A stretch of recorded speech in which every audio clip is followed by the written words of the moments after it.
Buen día, alumnos. Hoy vamos a comenzar a ver una nueva unidad, y siendo esta la del sistema endocrino, la última unidad que les queda por ver en fisiología.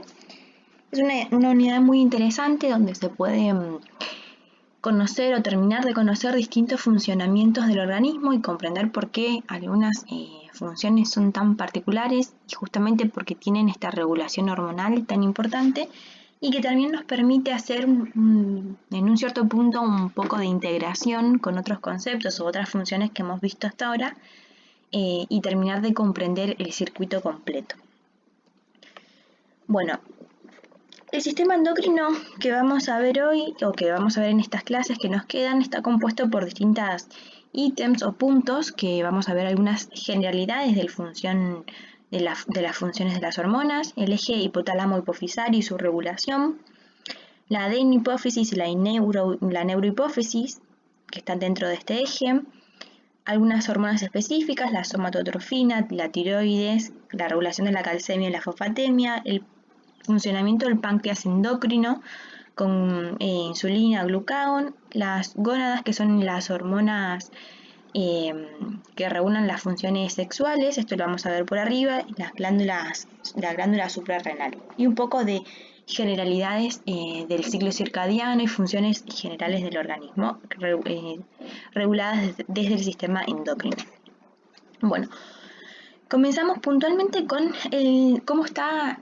Ustedes saben bien que siempre antes de comenzar algún tema de fisiología, yo les hago una breve introducción desde la parte anatómica para que sepamos dónde estamos parados, dónde estamos situados, para poder comprender el funcionamiento. A grandes rasgos podemos dividir el sistema endocrino desde distintas glándulas endocrinas, que son células especializadas con una función puntual que se agrupan y forman glándulas, que pueden ser de menor o mayor tamaño hasta formar algunos órganos.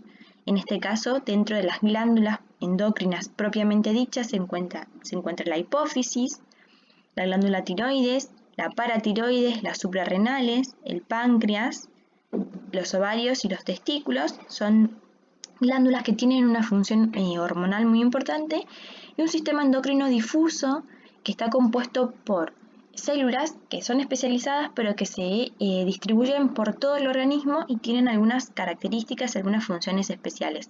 Forman tejidos y distintos tipos celulares con una función glandular muy importante, con una función hormonal muy importante, y un órgano que tiene mucha injerencia con nuestra profesión, y que acá vamos a ver un poco de algunas generalidades. Lo interesante sería que ustedes después lo puedan ampliar porque tiene mucha relación con la fisiopatología. Es el tejido adiposo. Hace un tiempo que se deja de considerar al tejido adiposo como una estructura, un tejido que forma una cierta estructura dentro de nuestro cuerpo, que tiene la función de reservorio de grasa y de contribuir a mantener la temperatura corporal, y se comienza a ver que es un órgano hormonal difuso con una función muy importante en cuanto a la regulación metabólica del organismo. Yo les voy a dar algunas generalidades sobre esto, pero sería interesante que lo puedan profundizar mucho más en fisiopatología. Bueno, dentro de estas glándulas vamos a ver el eje hipotálamo hipofisario, fundamentalmente, y todas las funciones que tiene este eje, la glándula tiroides, el páncreas endocrino y las glándulas suprarrenales. Para comenzar con el eje hipotálamo hipofisario, se los presento. Ustedes lo habrán visto, seguramente habrán visto estas estructuras en anatomía. Sabemos que contamos con el hipotálamo, que es una estructura muy pequeña que tiene el tamaño de un poroto, de un garbanzo, que se encuentra en el cerebro, en el encéfalo medio, debajo del tálamo, y que justamente tiene una función hormonal y una función de regulación de la homeostasis general muy, muy importante.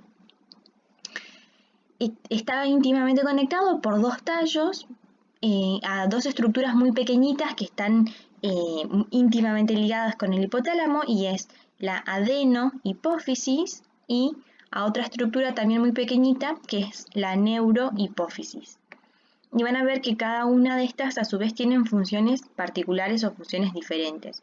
La neurohipófisis se encarga fundamentalmente de liberar distintas hormonas que van a tener una función particular, como la vasopresina y la oxitocina. La vasopresina es la hormona antidiurética o la HAD, y la oxitocina.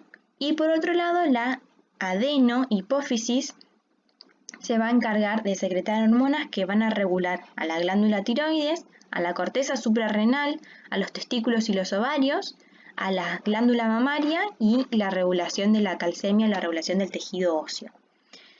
Fíjense que son estructuras que están cercanas, que tienen un tallo y una cierta conexión con el hipotálamo, pero que se diferencian en cuanto a la secreción de distintas hormonas que regulan otras estructuras.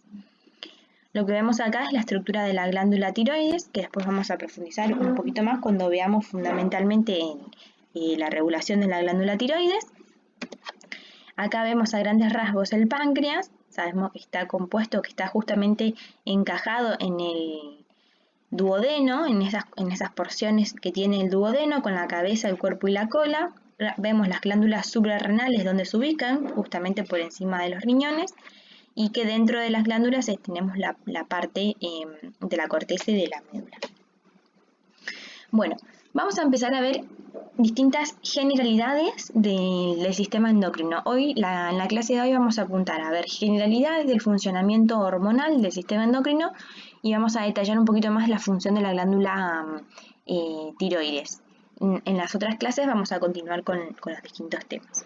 ¿Qué es una hormona? Una hormona se entiende que es una sustancia química de naturaleza que puede ser amínica, porque está compuesta por aminoácidos, o por péptidos. Un solo aminoácido puede tener una función hormonal, un conjunto de aminoácidos como péptidos, o una proteína como la insulina, que tiene una estructura proteica cuaternaria muy importante, algunas glucoproteínas, o pueden tener una naturaleza lipídica.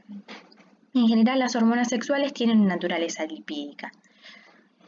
¿Qué las caracteriza? Que estas sustancias químicas actúan a distancia sobre otras células, que se las denomina células blanco u órganos blanco, que poseen receptores específicos para reconocer a esta hormona y poder generar la acción. Es muy importante que entiendan este mecanismo que es transversal a la función de todas las hormonas. Todas estas sustancias químicas, denominadas hormonas, necesitan un órgano blanco, obviamente que va a estar compuesto por células blanco, y receptores específicos para poder actuar. Aunque la glándula tiroides secrete distintos tipos de hormonas, no van a tener una función sobre el músculo, porque no es un órgano blanco para esa hormona, porque no tienen tampoco los receptores específicos. Siempre tiene que haber esta íntima relación. Y sí, se las conoce como señales o distintos mensajes que van a distribuirse en todo el organismo para regular o para adecuar el funcionamiento de los órganos según las necesidades. Es un sistema fundamental para mantener la homeostasis, mantener el equilibrio del organismo y mantener todas las actividades funcionando de manera simultánea y de manera adecuada a las necesidades que tiene el organismo. Tal vez hay muchas veces que los órganos están funcionando correctamente bien y la persona se encuentra descompensada y es justamente porque el sistema hormonal es el que está fallando. Es un sistema súper importante para mantener el buen estado de salud de las personas. ¿Cómo actúan estas hormonas? ¿Cómo es el mecanismo de acción? Sabemos que actúan sobre receptores específicos. Estos receptores específicos son macromoléculas y en general son proteínas que se unen a la hormona de una forma específica, permite que cambie esa conformación, este receptor, y envía una primera señal. Esa célula envía un segundo mensajero, que es una segunda señal, para que haga la acción. Yo después les voy a mostrar una imagen que resume esto.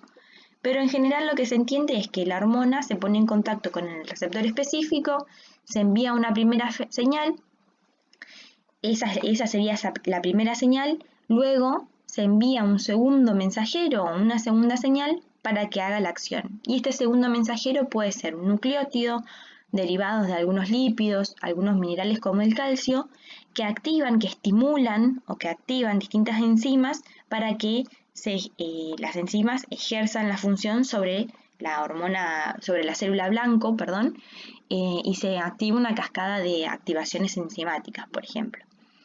Esto es un mecanismo general, mecanismo de acción hormonal general. Después van a ver que distintas hormonas tienen particularidades en su mecanismo de acción y vamos a ver cómo la glándula tiroides, las hormonas de la glándula tiroides funcionan de una manera y la insulina y el glucagón tal vez funcionan de otra manera. Pero esto es para que lo entiendan de forma bastante general.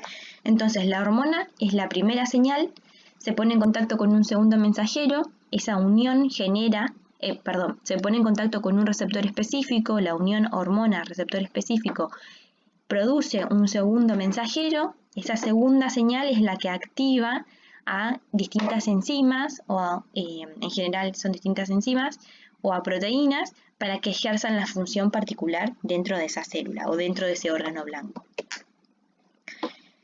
Entonces, podemos ver que según su naturaleza, las hormonas se van a clasificar en aminas, como las catecolaminas o la hormona tiroides, por ejemplo, en péptidos, proteínas o glucoproteínas, como la insulina, que es una proteína, o las gonadotrofinas, y lipídicas, como el cortisol, la aldosterona, las hormonas sexuales.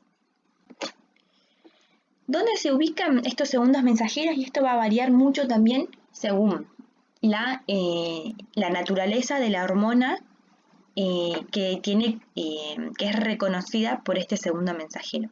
Se pueden ubicar en la membrana plasmática de las células y va a ser justamente para hormonas de naturaleza proteica o peptídica, porque sabemos que las proteínas no ingresan fácilmente, no atraviesan fácilmente la membrana plasmática porque justamente es una bicapa lipídica, por lo que se tiene que poner en contacto con el receptor específico para poder generar esa señal o transmitir esa señal que tiene la hormona. Y para las hormonas que son de origen lipídico, que sí atraviesan tranquilamente la bicapa lipídica que forma parte de la membrana plasmática, de la membrana celular, los receptores específicos se van a encontrar a nivel del citoplasma o a nivel del núcleo, ¿sí? Son dos ubicaciones diferentes. Y como les decía, esta imagen resume todo.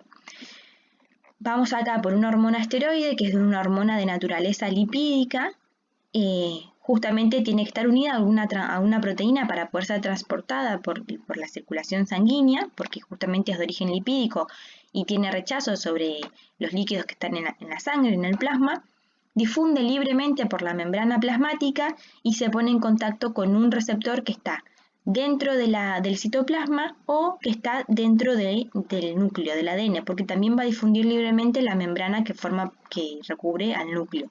Difunde y se pone en contacto.